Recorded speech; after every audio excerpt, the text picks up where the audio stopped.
Are you new to cooking and don't know where to start? Fear not, everyone has been there once.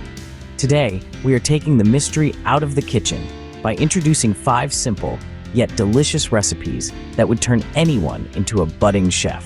First up is the classic spaghetti aglio e olio. This Italian dish might sound fancy, but it's made with just 5 ingredients. Start by boiling spaghetti in salted water. Meanwhile, heat olive oil in a pan and add minced garlic. Cook until it's fragrant but not brown. Add chili flakes, then the cooked spaghetti. Toss everything together, sprinkle with parsley, and voila! Your first dish is ready. Next, we have the all-time favorite, scrambled eggs. Crack 2 eggs into a bowl, add salt and pepper, then whisk. Heat a knob of butter in a pan, pour in the eggs, and stir gently on low heat.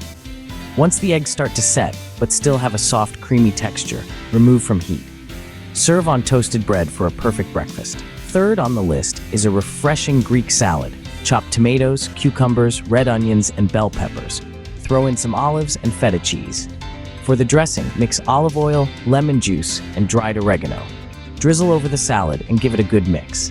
There you have it, a healthy and tasty salad in minutes. Moving on to the 4th recipe, it's time for a quick and easy stir-fry. Slice chicken breast and stir-fry in a hot pan with a bit of oil. Add sliced bell peppers, onions, and a splash of soy sauce. Stir-fry until everything is cooked and nicely caramelized. Serve with steamed rice for a satisfying meal. Last but not least, a simple dessert, banana pancakes. Mash a ripe banana in a bowl, add 1 egg, a splash of milk, and half a cup of flour. Mix until smooth. Drop spoonfuls of the batter onto a hot pan and flip when bubbles appear. Serve with a drizzle of honey or maple syrup. And there you have it, 5 simple recipes to kickstart your culinary journey. Each one uses minimal ingredients and takes less than 30 minutes to prepare. Remember, cooking is all about experimenting and having fun. So roll up your sleeves, get into the kitchen, and start cooking. Bon appetit!